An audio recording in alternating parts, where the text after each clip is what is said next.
أعوذ بالله من الشيطان الرجيم. بسم الله الرحمن الرحيم.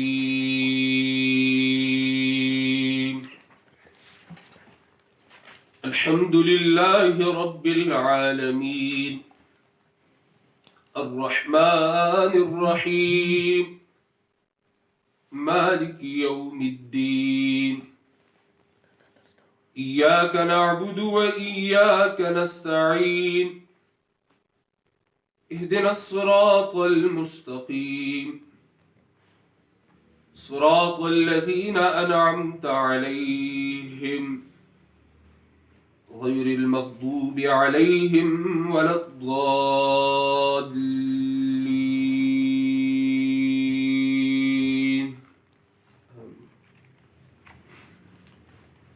سورة الفاتحہ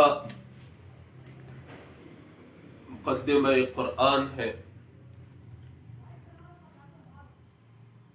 قرآن عظیم ہے. سورۃ الفاتحہ کا مقصد ہے العبادت للہ وحدہ، کہ عبادت اللہ ہی کی جائے گی، اللہ کے سوا کسی کی نہیں. سورت 3 حصوں میں تقسیم ہے. پہلا حصہ 3 آیات پر مشتمل تھا. الحمدللہ رب العالمین الرحمن الرحیم مالک یوم الدین. دوسرا حصہ آیت نمبر 4 ایاک نعبد و ایاک نستعین، جبکہ تیسرا حصہ آیت نمبر 5 سے 7 تک اهدنا الصراط المستقیم صراط الذین انعمت علیہم غیر المغضوب علیہم ولا الضالین. اللہ تعالیٰ کے علم میں تھا کہ میرا بندہ دن میں ہر رکعت نماز میں مکمل قرآن کی قرأت اور تلاوت نہیں کر سکتا، تو اللہ تعالیٰ نے ہم اور آپ پر ایک بہت بڑا انعام فرمایا سورۃ الفاتحہ کی نزول کے شکل میں، کہ یہ سورۃ الفاتحہ بذات خود قرآن عظیم ہے اور تمام قرآن بلکہ تمام آسمانی کتابوں کا خلاصہ ہے. یہی وجہ ہے کہ سورت کا ایک نام ام القرآن جبکہ ایک نام ام الکتاب ہے. پہلے حصے سورت میں جو کہ 3 آیات پر مشتمل ہے، اللہ تعالیٰ کے 5 اسماء کا بیان ہے. اللہ، رب، الرحمن، الرحیم اور مالک یوم الدین. یہ اللہ کے 5 صفات اور 5 اسماء ہے. ایک تو ذاتی نام ہے اللہ، اور یہ دیگر نام اللہ تعالیٰ کی صفاتی ہے. اللہ کے ناموں کے متعلق آپ یہ بات یاد رکھیے کہ اللہ تعالیٰ کے تمام اسماء توقیفی ہے، یعنی ہم اپنی جانب سے اللہ تعالیٰ کے لیے کوئی نام نہیں رکھ سکتے، بلکہ اللہ تعالیٰ کے جتنے اسماء ہیں وہ توقیفی ہے. اللہ تعالیٰ نے خود اپنے لیے ان ناموں کو رکھا ہے اور مقرر کیا ہے. تو اللہ کے اسماء اجتہادی نہیں بلکہ توقیفی ہے، یعنی یہ اللہ اور رسول کے بتلانے پر منحصر ہے. اللہ نے اپنے لیے اگر کوئی نام رکھا ہے تو ہم اس پر ایمان لائیں گے، اس کا اثبات کریں گے. اور اگر اللہ تعالیٰ نے اپنے لیے کسی نام کو ذکر نہیں فرمایا، رسول اللہ صلی اللہ علیہ وسلم نے اللہ کے لیے کسی نام کو ذکر نہیں فرمایا، تو ہم اللہ تعالیٰ کے لیے اس نام کا استعمال نہیں کریں گے. تو ایک ذاتی نام ہے اللہ، اور دیگر جو اسماء ہیں 4 وہ صفاتی ہے اس سورہ مبارکہ میں. اور یہ اللہ تعالیٰ کا حق ہے کہ اللہ ہی کو اللہ مانا جائے، اللہ ہی کو رب العالمین مانا جائے، اللہ ہی کو الرحمن مانا جائے، اللہ ہی کو الرحیم مانا جائے، اور اللہ ہی کو مالک یوم الدین تسلیم کیا جائے۔ تو پہلے حصے میں اللہ تعالیٰ کے حقوق کا بیان ہے۔ یہ حق اللہ فرماتے ہیں یہ حق میرا ہے کہ مجھے اللہ سے پکارا جائے، یہ حق میرا ہے کہ مجھے رب العالمین کہا جائے، یہ حق میرا ہے کہ مجھے الرحمن اور الرحیم تسلیم کیا جائے، یہ حق میرا ہے کہ مجھے مالک یوم الدین مانا جائے۔ دوسرا حصہ آیت نمبر 4 ایاک نعبد و ایاک نستعین، اس میں اللہ تعالی کا حق ہے اور بندے کا حق ہے۔ اللہ کا حق ایاک نعبد میں کہ عبادت اللہ ہی کی جائے گی، اور بندے کا حق ایاک نستعین میں کہ بندہ جب چاہے اللہ کے دربار میں آ کر اللہ تعالی سے کچھ بھی مانگ سکتا ہے۔ ایاک نستعین، جتنی اس کی ضروریات اور حاجات ہے وہ اپنے حاجات کو اپنے رب کے حضور پیش کر سکتا ہے، اس پر کوئی پابندی نہیں، خواہ وہ نیک ہو یا بد ہو، خواہ وہ مؤمن ہو یا کافر ہو۔ اللہ تعالیٰ نے اس کو یہ حق دیا ہے کہ وہ جب بھی چاہے اللہ تعالیٰ کو پکار سکتا ہے اور اللہ تعالیٰ سے رابطہ کر سکتا ہے، اللہ تعالیٰ سے کچھ بھی مانگ سکتا ہے اپنی ضروریات میں سے۔ تیسرا حصہ اہدنا الصراط المستقیم سے ولا الضالین تک ہے، اس میں بندے کی دعا ہے، اور یہ بھی بندے کا حق ہے کہ جب وہ اللہ تعالیٰ سے اخلاص کے ساتھ اور انابت اور شوق کے ساتھ صراط مستقیم کی رہنمائی چاہے تو اللہ تعالیٰ اس کی یہ دعا قبول فرماتا ہے۔ تو یہ بندے کا حق بھی ہے، بندے کی دعا بھی ہے۔ اور ساتھ ساتھ 3 فرقوں کا بیان ہے، ایک وہ لوگ جو صراط مستقیم پر گامزن ہے، اور 2 گروہ وہ ہے جو صراط مستقیم سے ہٹے ہوئے ہے، بٹکے ہوئے ہیں۔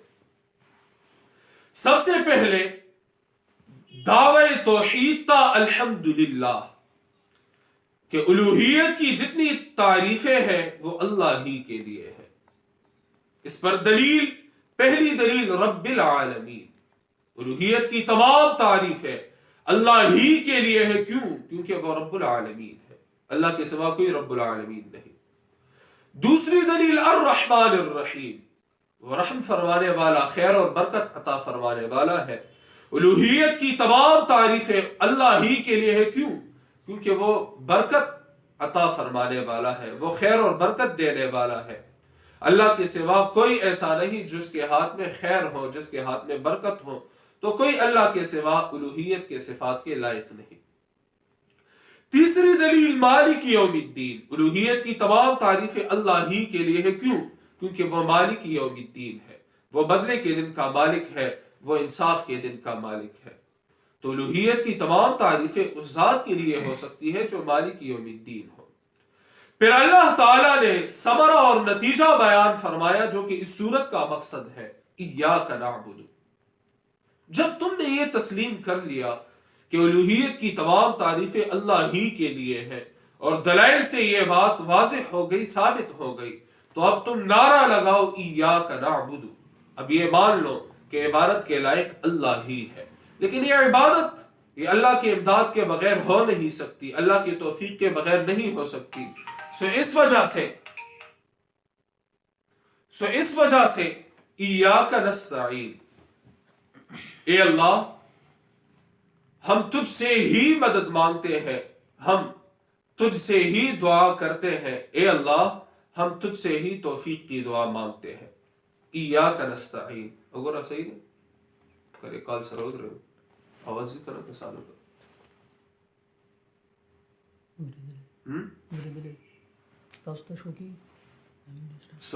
تو آواز ہم تجھ سے ہی مدد مانگتے ہیں۔ اہدنا الصراط المستقیم سے ولا الضالین تک اسی مسئلے پر استقامت کی دعا ہے کہ اے اللہ ہمیں اس مسئلے توحید پر اور ایاک نعبد میں ہم نے آپ سے جو وعدہ کیا ہے، اے اللہ ہمیں اس پر استقامت نصیب فرما۔ اہدنا الصراط المستقیم سورت دعائیہ انداز میں ہے۔ سب سے پہلے ہم اللہ کی تعریف کرتے ہیں،